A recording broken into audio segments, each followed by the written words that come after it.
He wasn't a police dog. He didn't belong to anyone. And yet for 3 days, this stray sat motionless outside a hospital gate, barking only when someone was in danger.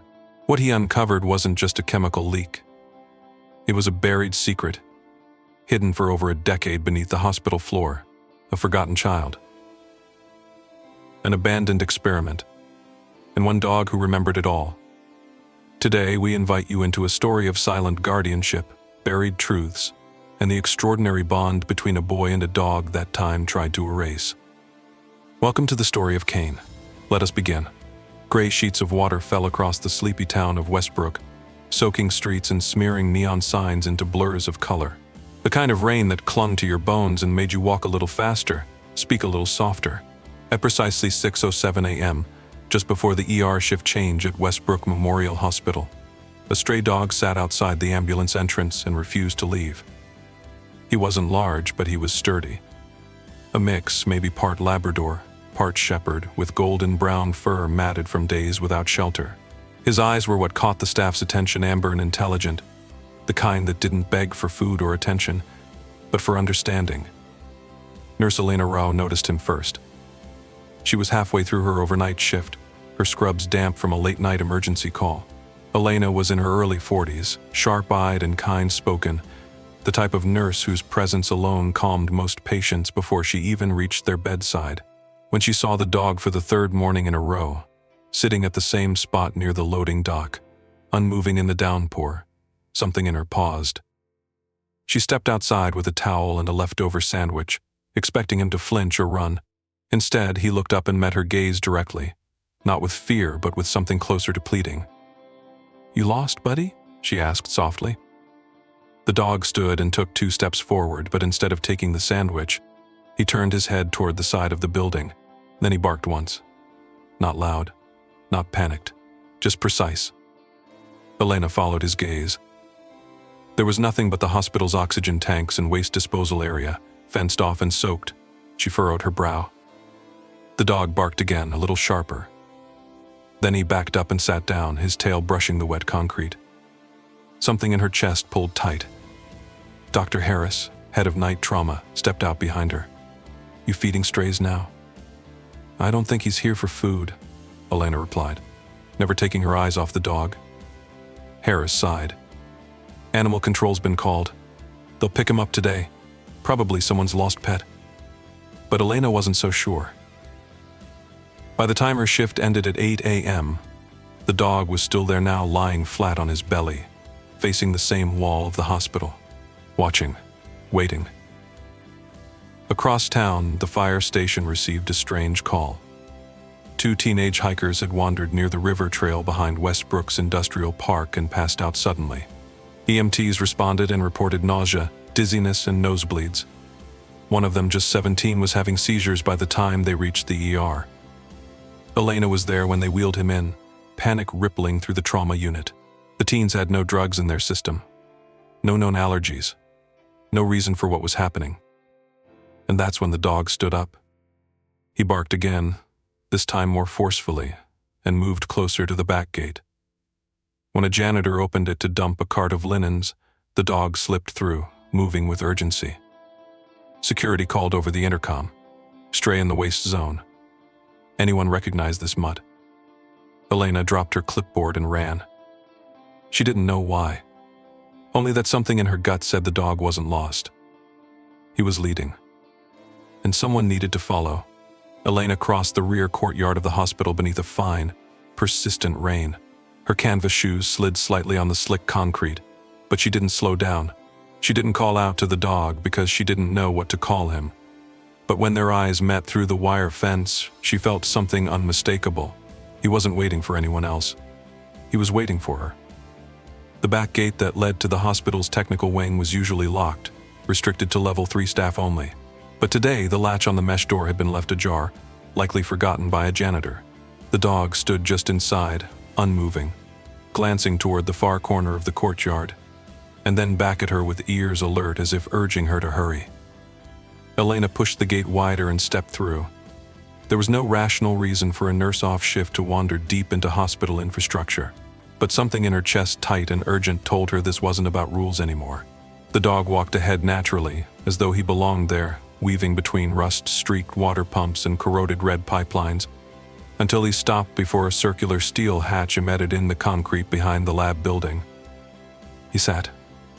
Wind cut sharply between the brick walls, carrying with it a faint metallic scent tinged with something bitter and chemical. Elena crouched and pressed a palm against the steel lid. It was warm. Not sun warm. Wrong warm. Radiant from something below. She swallowed hard and turned her flashlight on, sweeping the beam around the rim. There barely visible a hairline fracture along the edge, and from it, a nearly invisible gas seeped up, curling like breath in the cold. It touched her skin. A subtle tingling crawled up her fingers. Her phone buzzed. A new message from the ER, a third patient admitted. This time it wasn't a civilian. It was one of the hospital's own security guards found unconscious in the sub-basement near the backup generator.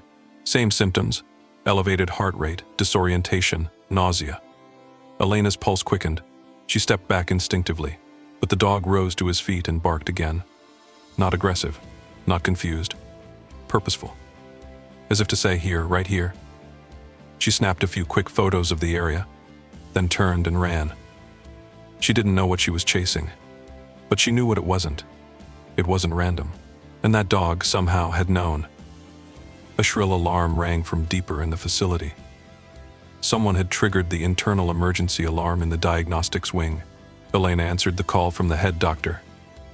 "We've got a problem," Dr. Harris said grimly. One of the containment monitors in the sample vault just flagged a chemical instability. "There's a scent burnt, synthetic coming from the vent lines. I'm sealing off the lower floors now." Elena hung up and turned back toward the yard. The dog still stood there, beneath the gray skies, rain matting his coat to his ribs. He didn't bark, didn't move, just watched. To anyone else he looked like a lost stray, but to Elena he was something else entirely. He was a sentinel. And whatever he had found buried under that hatch, it wasn't meant to stay buried much longer. The emergency response van rolled into the rear lot of Westbrook Memorial Hospital just after 9 a.m., its flashing amber lights cutting through the morning haze. A hazmat unit from the regional response team stepped out, already suited in white protective gear with full-face respirators. Most of them assumed it was a standard gas leak or an old coolant pipe finally giving up after decades of use. None of them expected the dog. He was still there, unmoving, staring at the hatch in the ground like it had whispered something only he could hear. Elena stood with her arms crossed, soaked scrubs clinging to her arms, refusing to leave. She briefed the lead technician, a compact man named Ortiz with a quiet voice, and a clipboard always in hand on everything she'd seen and smelled. "You're saying the heat's coming from under the hatch?" Ortiz asked, frowning. "And that's where the dog led you?" "Yes," Elena said. "And there's something else. Every time a new patient came in he barked, not wildly, just once, right before it happened." Ortiz raised an eyebrow but didn't argue.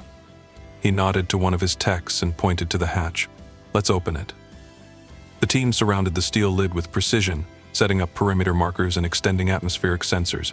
When they pried the hatch free with a hydraulic lifter, a rush of warm air hit them, humid, sharp, tinged with rot. Everyone took a step back. A light descended into the darkness below, revealing a narrow shaft barely 6 feet wide, lined with pipes and old wiring, leading down into what looked like an abandoned maintenance corridor. Ortiz clicked on his mic. "We've got a tunnel, possibly predating the hospital's last renovation. I want a probe drone down first." Elena stood just outside the taped boundary, watching everything unfold with unease pooling in her stomach. The dog sat beside her now, calm but alert, ears turning slightly at every shift in the wind. She had no idea who he belonged to or why he was here, but she no longer doubted his instincts. The drone buzzed softly as it descended. A small monitor was wheeled forward, showing grainy footage from the tunnel below. For the first 10 feet, it was unremarkable old drainage piping, sediment buildup, cracked concrete. Then the camera jerked. Nah. They'd found a door. It was metal, rusted but intact. Above it, barely legible through decades of grime, were the words Lab Annex 3 billion, and beneath it read, "Restricted JAISH, level access only." Ortiz leaned in. That can't be right. This hospital was never designated for JAISH clearance. That's Department of Synthetic Health. That's federal. One of the technicians looked confused. I thought that program was scrapped after the 09 leak in Chicago. It was, Ortiz muttered. Or so we were told. He turned to Elena. I need hospital blueprints. Originals. Not the digital junk. Where's your facilities office? Basement level, near records, she said. But if that room down there is real, then something's been hidden here for years. Ortiz didn't answer. Instead, he nodded to his second in command. Suit up a team. We go in. Go in. The dog barked again. Just once. Elena felt the hair rise along her arms. One of the hazmat officers paused to glance at the animal. You sure this mutt's not been trained? I'm not sure about anything anymore, Elena whispered. Within minutes, the first entry team descended into the shaft. The air around the hatch had grown denser, pressing in like invisible steam. Elena stood near the perimeter, heart pounding, fingers twisting the hem of her coat. The feed from the drone now showed the hazmat crew reaching the sealed door. They worked quickly, cutting through the rusted locks. When the door creaked open, the monitor flickered. And then they saw it. Rows of sealed glass cabinets. Heavy vaults. A rust-colored bench with old lab tools laid out like someone had just left. And in the far corner, a refrigeration unit, humming faintly. The label on it was smudged but readable. Synvex 34C, viral composite, experimental. Do you not exposed to UAR? Ortiz's voice came low and sharp over the comms. Shut it down. Seal everything. Get the CDC on the line now. I want this site quarantined immediately. Outside, the dog stood up again. This time, he didn't look at the hatch. He looked toward the hospital. And Elena followed his gaze. It was already too late. The intercom crackled overhead as a sterile voice echoed through the hospital's corridors. All staff initiate Level 3 containment protocol. All non-essential personnel must evacuate the east and lower wings immediately. The fluorescent lights in the ER flickered once. Then came the dull buzz as security doors automatically sealed shut in sections of the building not touched in years. Nurses turned to one another with furrowed brows and clipped voices. No one had ever practiced for this. Elena stood in the hallway just outside the ER, soaked from the rain and shaking slightly from more than just the cold. She watched as two orderlies wheeled an elderly patient out of recovery, eyes wide beneath oxygen tubes. A child cried somewhere down the corridor. The hospital didn't feel like a hospital anymore. It felt like a vault. Ortiz's team had resurfaced just 10 minutes earlier, pale and soaked with sweat beneath their suits. The look on Ortiz's face when he removed his respirator had said everything. Get the CDC on the line, he'd told hospital security. We've got confirmed Synvex material. Active, sealed, but destabilized. If that unit had failed, he didn't finish the sentence. Now hazmat barriers were going up around the rear loading bay. Bright yellow plastic walls sealed with industrial tape and negative air filters. A pair of biocontainment officers arrived with CDC logos across their backs, scanning ID badges as if this were just another drill. But this wasn't a drill. Elena was escorted to a quarantine holding room near the administrative offices. Inside, the air felt thick with silence. Through the window, she saw the dog again. He was pacing slowly near the main entrance now, his head down, nose low to the tile, tail taut and still. He stopped at the sliding glass doors, barked once, then sat. A security guard approached him cautiously. The dog didn't react. He only looked past the guard into the hospital. Elena tapped on the glass. Let him in, she whispered. The guard hesitated, but something in her eyes made him reach for his radio. A new voice came over the intercom. This is Dr. Simone Keller with the CDC Bioterror Division. All floor leads report to the Central Operations Room. Full hazmat triage protocols in effect. I repeat, all floor leads. Elena's breath caught. That name, Keller. She'd read her papers. Viral mutation analysis, emergency containment in Lagos. A woman called in when there were no second chances. The door to the holding room swung open. Two suited agents stood there, one holding a data tablet. Elena Rowe. She nodded. You were first on scene? I wasn't first, she said, stepping out. He was. She pointed to the dog now sitting obediently in the front lobby, framed by the soft amber lights and the falling rain beyond the glass. The agent glanced over. The stray? He's not a stray. Her voice hardened. He knew. He brought me to the hatch. He barked before every patient came in. He knew. Dr. Keller emerged from a nearby hallway, clipboard tucked under one arm, her hazmat suit half unzipped to the waist. Her eyes were sharp, unreadable. I want the dog inside, she said flatly. Security looked startled. Protocol doesn't. I said bring him in. Within minutes, the dog was escorted through a secure path into the hospital interior. He moved calmly. Not like a confused animal, but like someone returning to a place he'd been once before. He paused briefly at the hallway leading to pediatrics, sniffed, whined, then kept walking. Elena followed close behind. Dr. Keller turned to her. What else did he do? Elena recounted every detail: the rain, the hatch, the way he stood between her and the gas leak, the timing of his barks. Keller was silent for a moment. Then she asked, do you believe in imprint memory? From trauma? Elena asked. From exposure, Keller corrected. There have been a few cases. Dogs that picked up patterns too subtle for machines to read, but never like this. Never before the incident. They entered the operations room. Maps of the hospital flickered on digital displays. An overhead diagram of the basement showed 5 sealed sections, 4 active alarms, 1 breached line. Ortiz was pacing near the center. He looked up as they entered. The dog, what's he doing here? Keller answered. He's our sensor now. Treat him better than the rest. The lights dimmed slightly as the ventilation system shifted to internal recycling. A technician announced that 2 more patients had reported dizziness in Ward C on the same floor as the first security guard collapse. The hospital was still breathing, but something inside it was spreading. And somehow, the dog had seen it coming before anyone else had even noticed the wind change. The dog's paws made no sound on the tile floor as he walked, his head low, ears angled forward, every movement deliberate. Kane, that was the name Dr. Keller finally gave him after reviewing a microchip scan the hospital vet technician ran an hour earlier. No tags, no owner, but a record barely. A brief note of a discontinued training program out of Virginia. K9 Bioscent Initiative, marked non-viable after funding was cut. Except Kane was very much viable, and now every eye in the hospital's command room followed him as he paused at a hallway sealed off years ago for renovations that never came.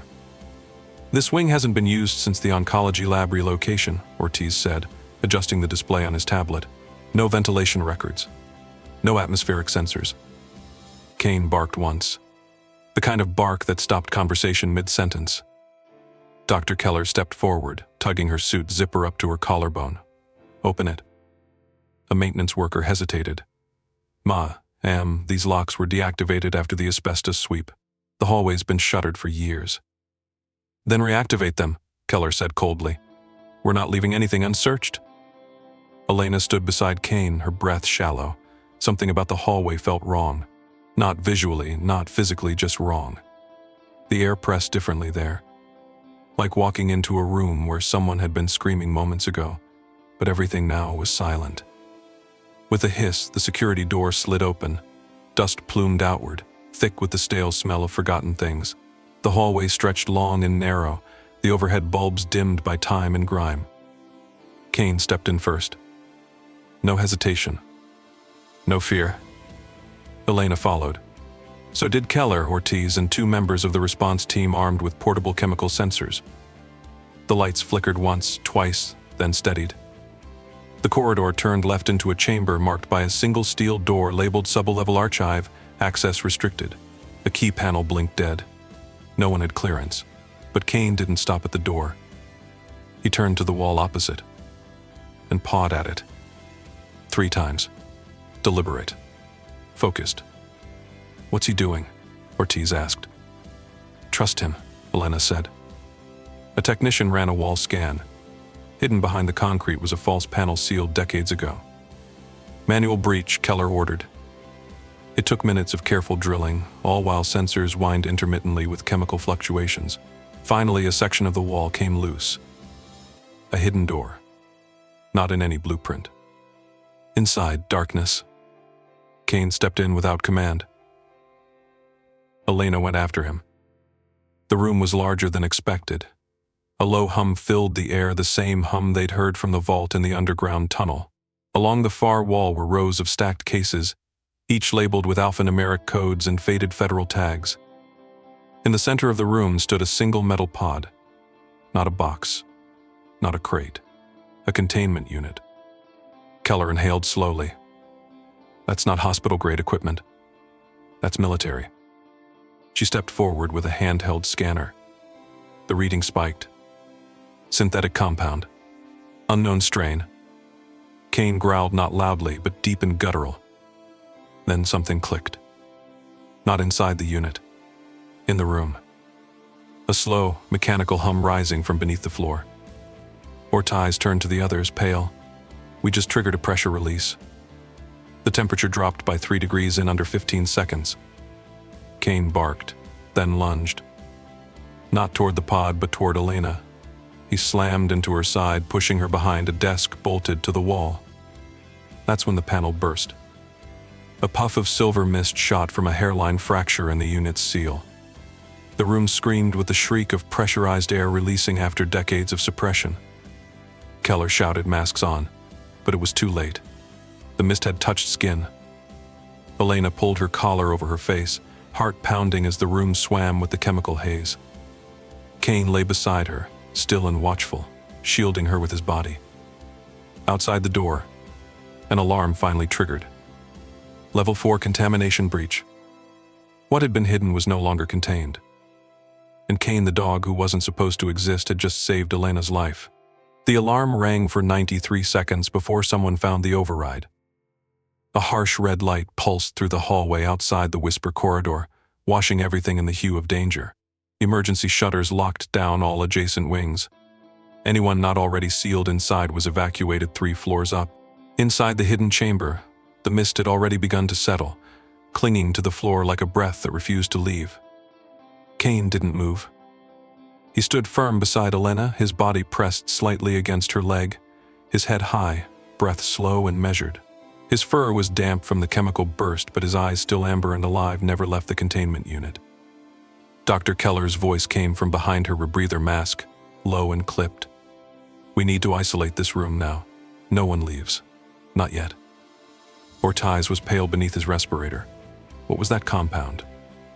Keller didn't answer right away. Instead, she moved closer to the breached pod and pointed her scanner. The reading was unstable.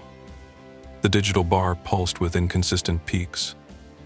This wasn't something they could categorize on the fly. Not viral, not standard synthetic, something else. Elena leaned down beside Kane. You okay, boy? He didn't wag. He didn't growl. But when she touched his flank, he leaned into her. It was an answer, not language, but connection. Keller finally stood. This isn't just a vault. It's a burial ground. Ortiz frowned. Meaning? It means someone tried to erase this, she said, glancing around. They didn't decommission it. They didn't transfer it. They buried it. Under concrete. Behind false walls. Off every map we've seen. And they left it to rot beneath a functioning hospital. Elena stared at the exposed pod, its side cracked, silver residue drying around the edges like frost. What if Kane hadn't found it? Keller's voice came slow. Then it would have ruptured without warning. Probably in less than a week. There was a long silence. From her position by the pod, Keller keyed her radio.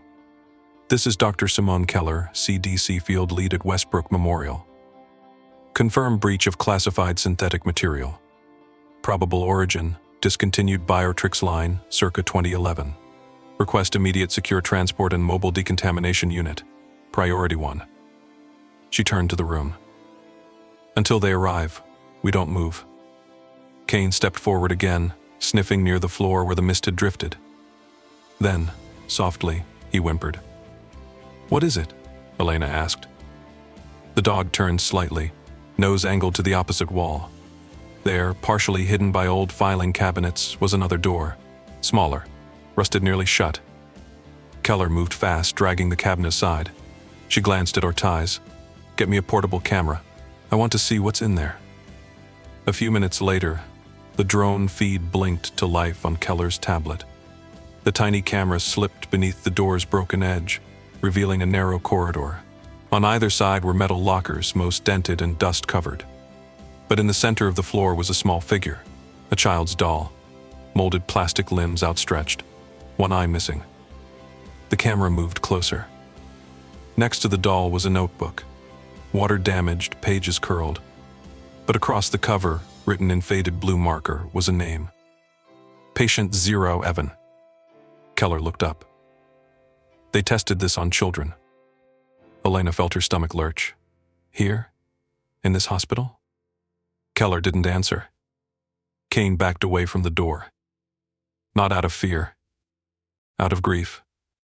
And then, without prompt, he lay down beside the broken pod and let out a long, low exhale, like he was mourning something lost long ago.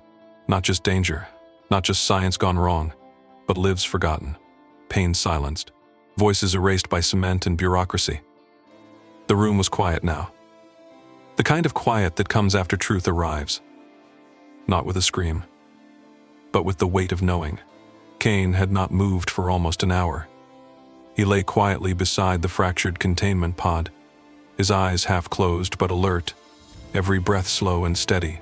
Around him, the hazmat crew worked in silence, scanning every surface, logging every artifact, marking every faint residue with neon tags. No one spoke louder than a whisper.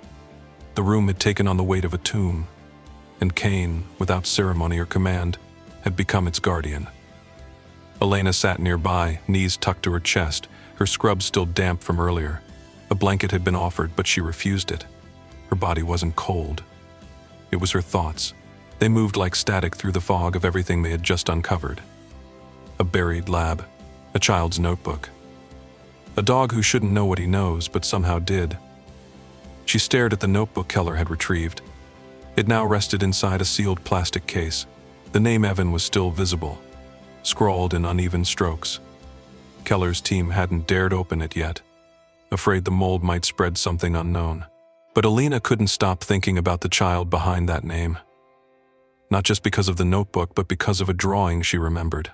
Weeks ago, a quiet elderly patient in the psych ward named Miss Tabitha had drawn pictures of a boy and a dog with eyes of fire, saying they still walk the halls together. No one had paid attention.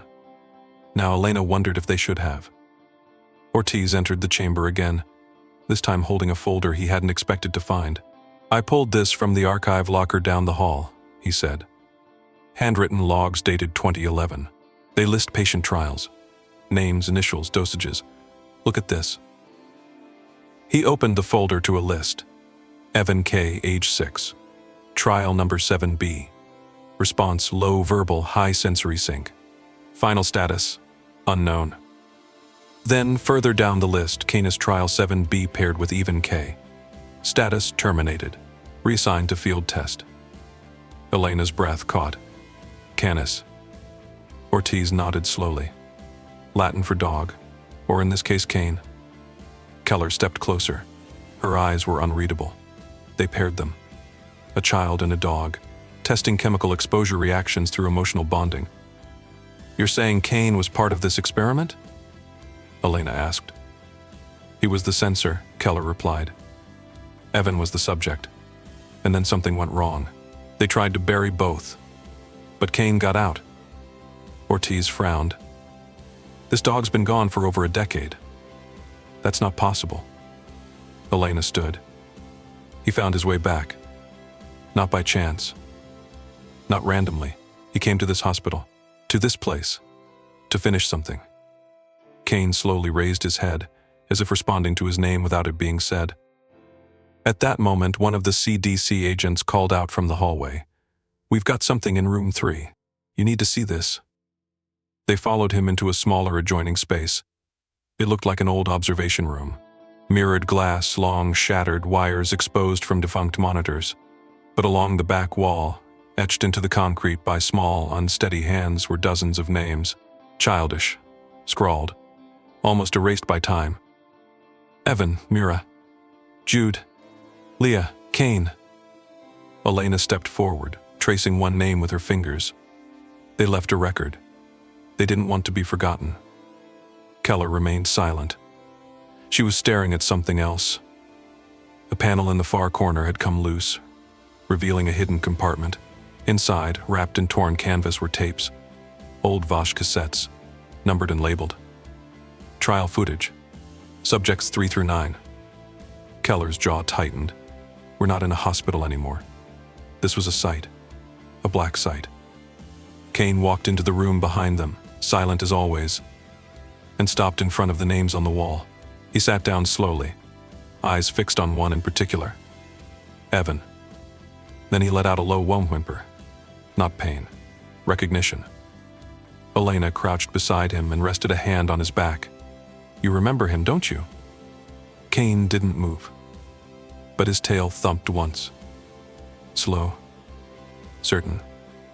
Outside, the storm that had lingered since morning began to lift. A pale shaft of light broke through the cloud cover and filtered into the corridor through a cracked skylight. Dust swirled in the air. The room no longer felt like a grave. It felt like a place waiting to be remembered. Keller turned to her team.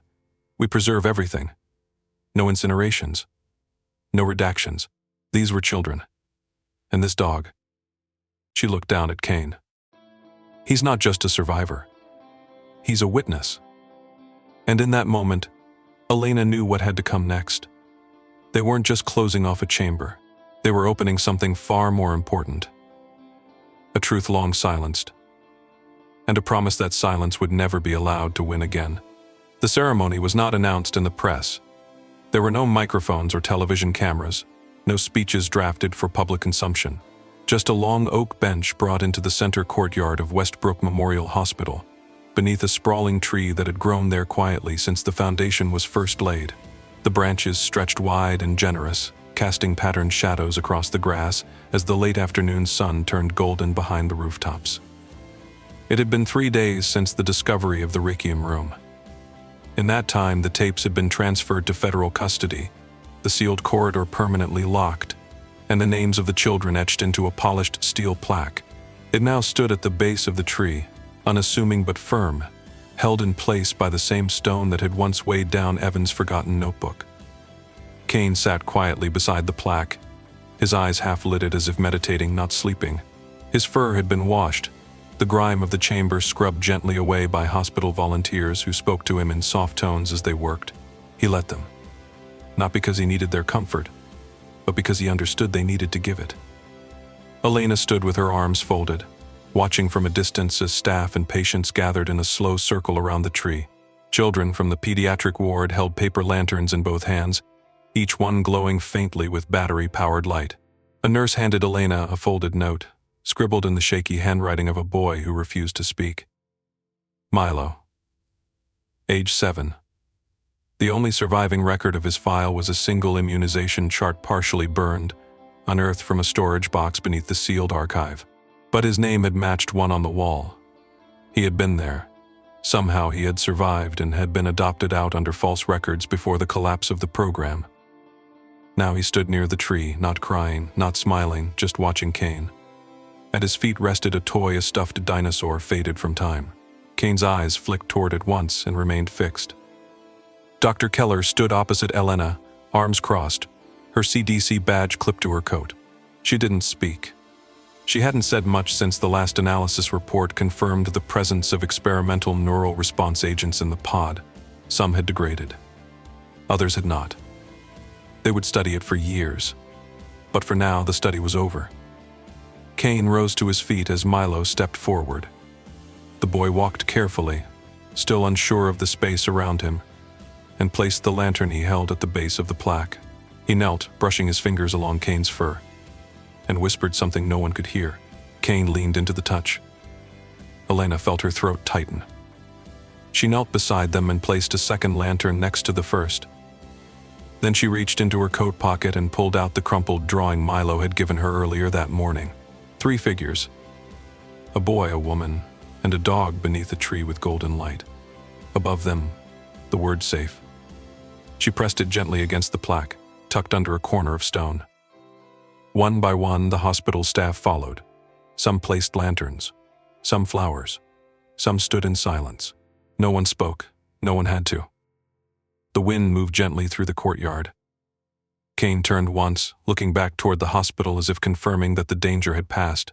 Then he sat beside the plaque again and closed his eyes. Dr. Keller stepped forward, standing over the words etched into the metal. For those who were never meant to be forgotten. She looked at Elena. And what about Kane? Elena replied without hesitation. He stays. As the sun dipped lower behind the trees, casting the last beams of day across the courtyard, Kane remained in place. His tail flicked softly against the grass, his body still, his presence steady.